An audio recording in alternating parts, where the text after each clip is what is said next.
interviewed the other co-producers of Uproar Performing Arts. So let's talk with these folks here. Do you want to say hello? Hi.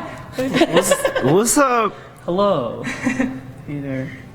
Yeah, I'm really happy to be talking right now about community and whatnot. That's actually my first question.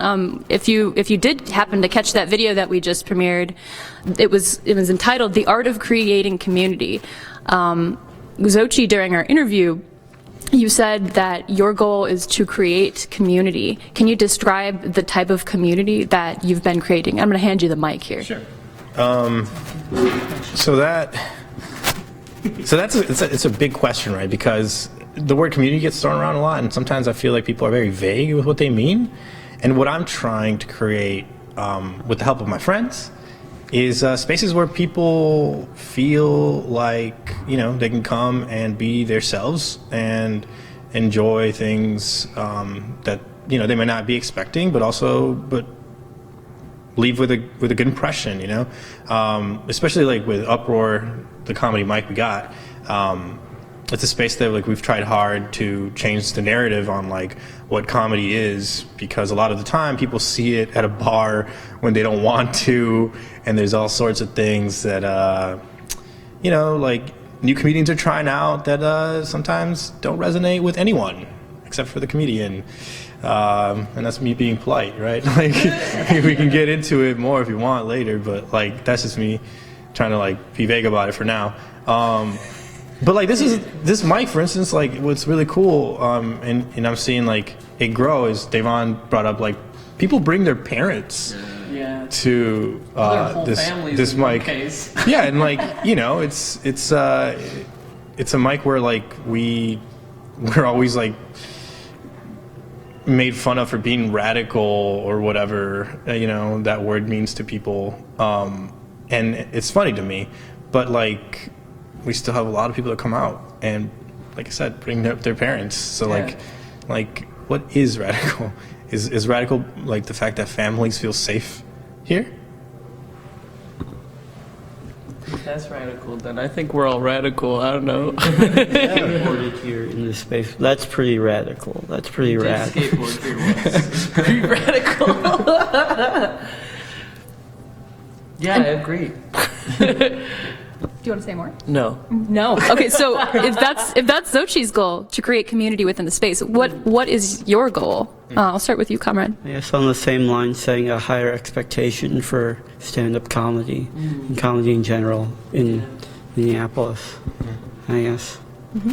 Same lines as people's idea of comedy, like audiences, other artists outside of comedy have sort of a lesser opinion of it, which is sad, but it's understandable. So yeah, we just want to change that for people.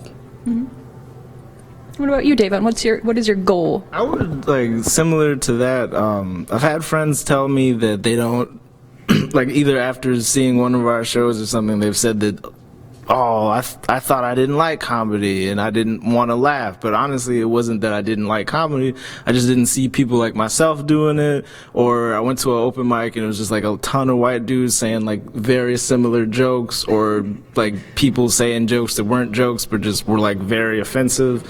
And we created a space where people of different communities, people of different identities can come check out comedy and feel safe and laugh, which is weird to think about, that people will come to a comedy show to laugh. Like, people obviously got to do that, but sometimes you could go to an open mic or something and hear nothing funny, right? And hear like 40 minutes of someone doing the same, like, online dating is so hard, like that kind of thing, mixed and like sprinkled in with some like really offensive stuff. Whereas we're not necessarily a safe space, but we're a safer space, in that, you know, we're not creating a space where someone is gonna get offended with a joke that is attacking them. Hopefully not. We can't guarantee that won't happen, but this is a space set up where like the possibility of it happening is lesser.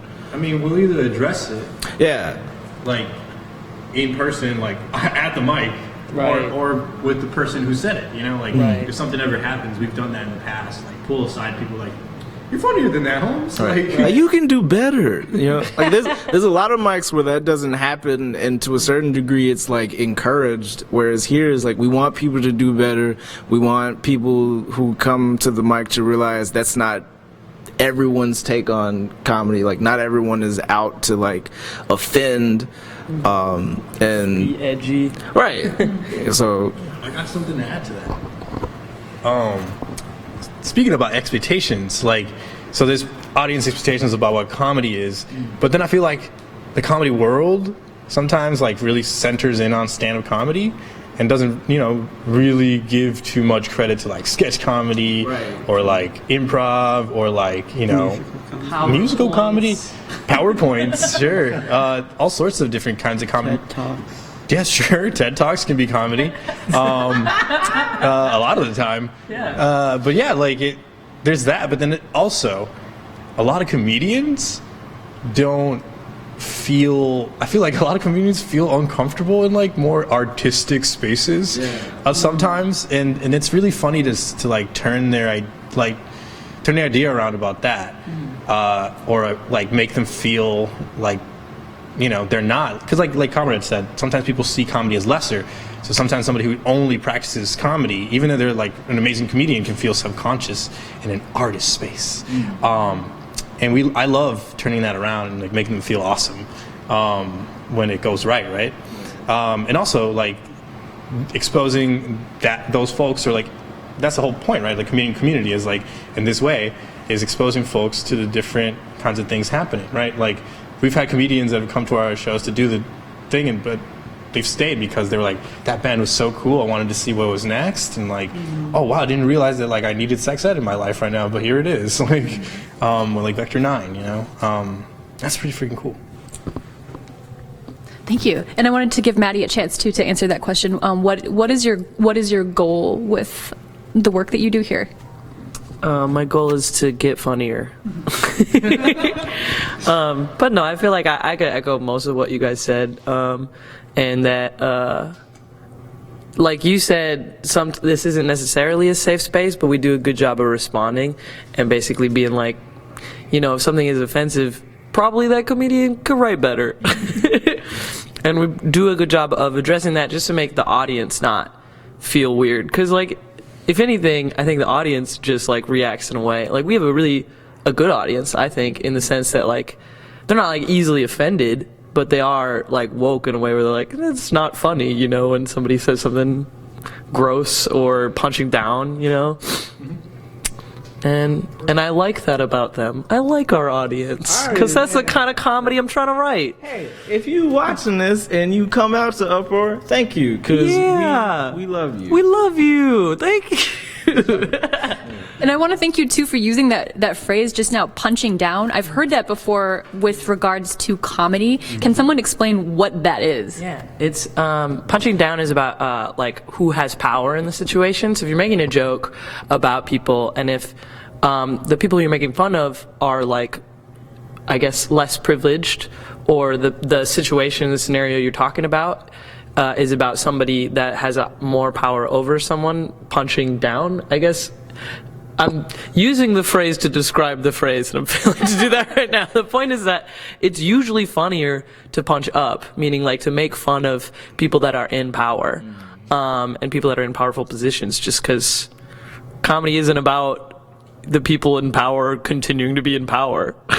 It's about, you know, criticizing, and I mean, comedy isn't always criticizing. Gosh, what am I saying? Here, you do it. Comedy has like many different definitions and stuff, but the punching down, it's like, for instance, like many different definitions. We all love a fart joke. yeah, we all love a fart joke, The but, original you know, comedy. but like it's like a white person doing a black joke. They don't shouldn't do that. That's not funny. That's punching down. And usually it's really uncomfortable. And it's super uncomfortable, and it creates like a a lot of the times it creates, if it does work and create laughter, it creates this sort of uncomfortable laughter where we're all laughing because, awkward, and it's to the point where it's like a forced laughter, which doesn't... Like shock laughter. Or shock laughter, and it doesn't feel genuine. It's not someone connecting with another person. It's someone like, I don't want to say strangling, but like sometimes strangling the laughter out of the audience. Yeah. And like easing the anxiety.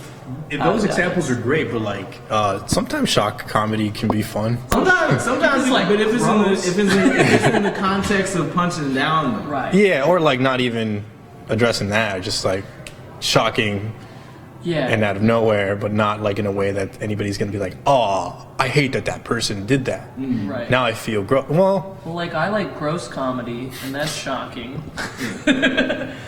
But in a different way. Do you want to add anything to the punching down? I'll give a definition. Sure. Hell yeah. Yeah, criticism. A facet of comedy is criticizing social groups and stuff, right? So, and the I guess punching is violent if you're punching anyone up or down.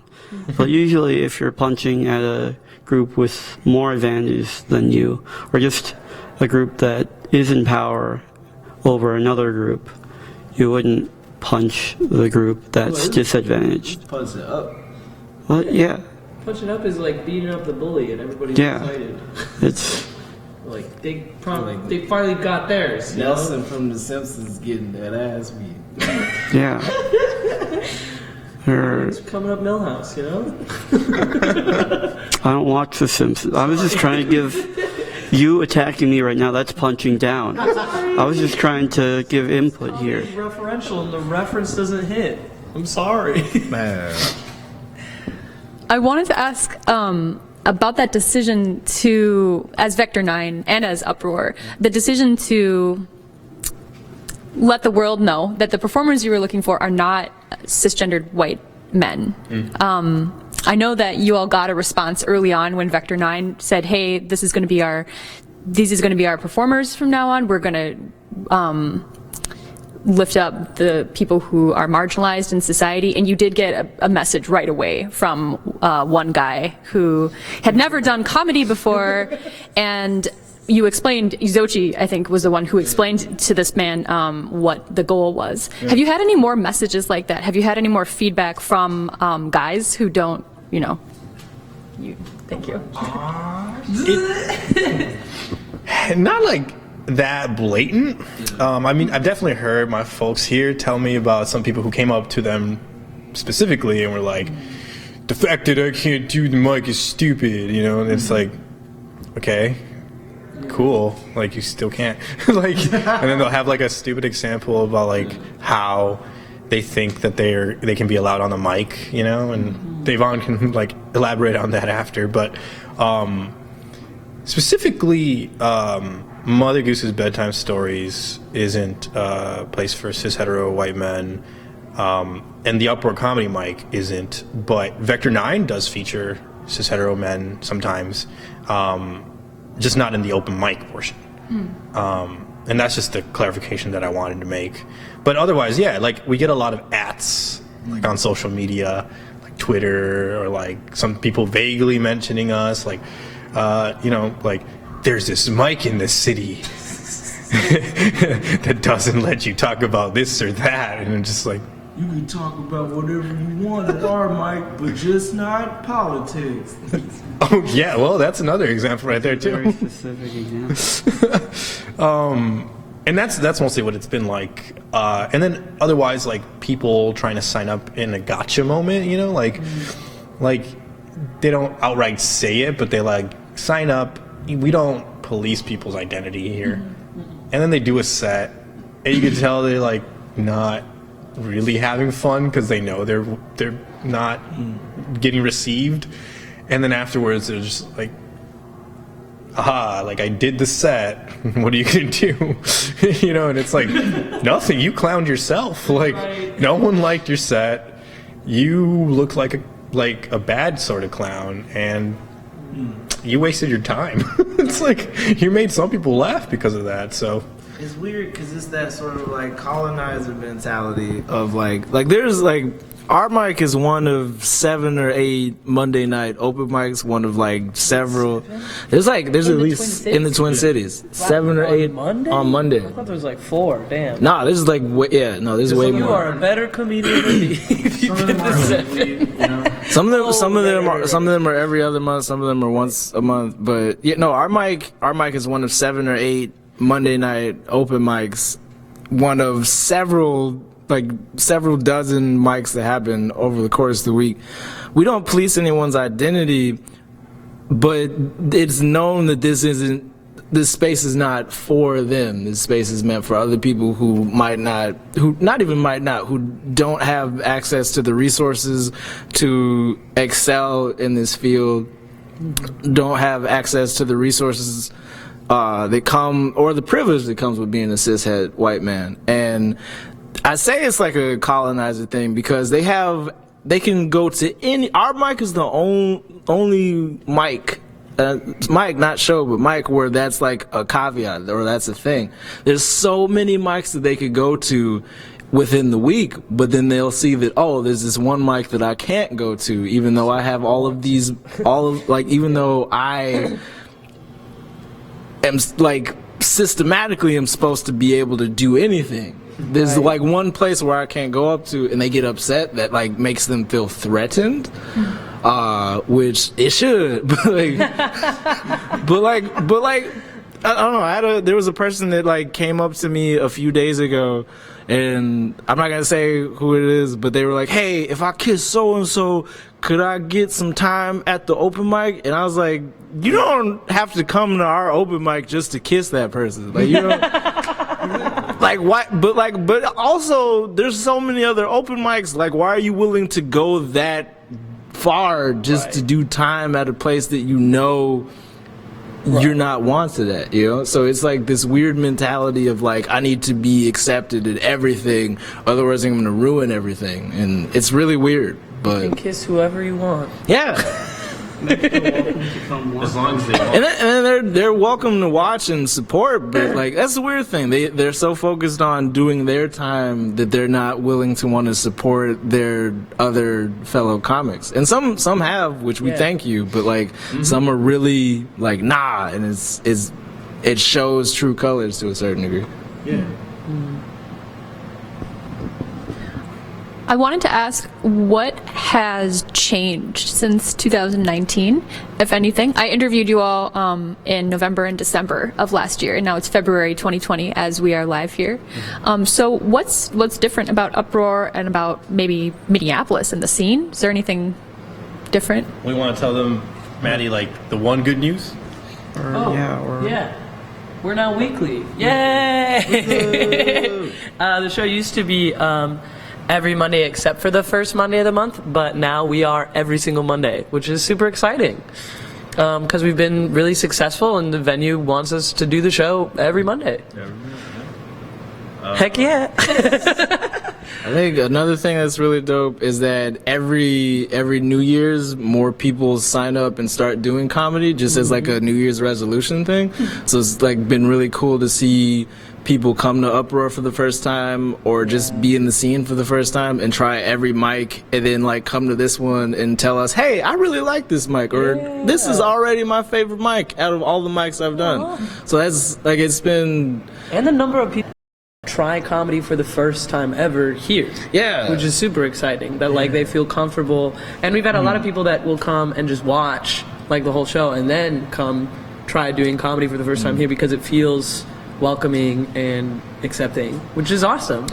Yeah, there's like even like some of the staff at Due North, they're very supportive of the space, but they have friends who have been interested in doing comedy and they've been like, oh well, there's an open mic at Due North that you can check out, and that's happened. And those people have like, I think like 2 weeks ago someone brought like 20 of their friends and like they did stand up for the first time and it was amazing, and they were like, yeah, we're going to keep coming back and we're going to bring our friends. And we were like, all right, yeah, do it. So it's been cool to see that happen. Yeah.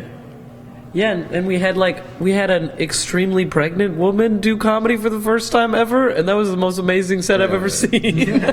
I ain't like when she pretended that she was gonna fall down the steps. She but- also pretended to give birth 5 times, and it freaked out the whole audience. It was pretty cool. It was pretty cool. That's the kind of shot comedy that worked really well. Yeah, no, that's the she thing. would just start breathing really hard, and we're all like, "Oh no, it's now!" And then she'd do a joke again, and we're like, "Oh God, oh." It's like what is that even called? That just be yeah, right. Eventually, she won't be able to do it. So. Right. For real. Comrade and Xochitl, do you want to add anything to what's different about this space, about Minneapolis, about the world since 4 months ago? It's different. I mean, one thing that I can say is that, what we want to do here with everything, not just Uproar Comedy Mike, but Vector 9 or Mother Goose's Bedtime Stories is changes every month even, because every show we do, we take notes and we talk about what is it that we want to see this be, what went wrong, what went right, this next Vector 9 that's happening on March 13th is going to bring back the video showcase that we used to do. And we're going to we're having Video Variant curate the video showcase this time. A little bit to alleviate that task from our workload, but also because we love what they're doing and because they're doing the queer video, experimental videos. And so we respect that, but we also wanted to work with them because, they do great work. And then, Logan's Sex Ed segment has now a name. It's called Logan Talks About Sex. That's so far, Logan, that's been going on since March, I think, of 2019. And, we're doing one band now and one comedian. And then we're trying to do the monthly thing of having a couple of the Uproar folks do sketches. So that there's a little variety in the comedy too, not just stand-up, because we love stand-up and we want to feature it, but all forms of comedy are valid and we want to show that. A lot of people don't realize that the Uproar mic is it's not the Uproar stand-up open mic, it's the Uproar comedy open mic. We've had people do improv, we had people do storytelling, characters, musical comedy. Someone once, twice, someone has brought their dog with them. Mm-hmm. That's been pretty. Shouts out to Peanut and Bree. That's been pretty dope. Yeah. And then other than that, Mother Goose's Bedtime Stories happens every other month, and I'm trying to bring in guest hosts now more often than not. And I'd like to work. It's because I'm trying to start to work the tech side of it and the managerial side of it, as opposed to being the host. Because if I'm the host, I really can't do much more than be host and perform at the show. And it was never my intention to be the host. Mm-hmm. So it's really nice that there's people who want to be hosts now. And also trying to bring in as many curators as possible, not only to for them to have a shot at curating a show and to learn, but also so that the show has a different perspective. Because as much as I love curating shows and I love showing people what I've seen in this beautiful city through Mother Goose's Bedtime Stories, there's so much out there that I can never see, or there's different lineups or different shows that I can't come up with by myself. And I think that the more people you bring into those kinds of spaces, like Mother Goose, Vector 9, Uproar, as you see now, 4 people, the cooler it gets, in my opinion. Yeah. So those are some new things. Thank you. We're working on Vector 9 comedy special and what that means. Y'all want to talk about that more? Yeah, we're going to do a comedy-specific Vector 9. And the next one is going to be kind of showcase style with sketches instead of, in the past we did a comedy special where we had music and then 2 or 3 comedians. And that was really cool too. But we're going to change it up a little bit. I'm excited for that. Variation. Yeah. We probably got to wrap up soon. Yeah, so tonight actually is a Monday night where the Uproar folks are having an event here at, when are folks arriving? Doors at 7:30. The show will start at 8. People have signed up online too. So. Okay, so we're gonna go down here. Thank you for tuning in to our live stream with Xochitl, with Comrade, Davon, and Maddie, and I'm Jen. We got Nico behind there on the camera. Thank you so much. Thanks, Nico. And if you've enjoyed watching this stream, go ahead and remember to like and follow Unicorn Riot and share the stream and the video that we just launched earlier on Facebook with everyone and anyone that you think would enjoy it. Come to Uproar. Free all political prisoners. Fuck Trump. Yeah. Be a good person. And thanks, Jen. And thanks, Unicorn Riot. Yeah, thank you. Thank you.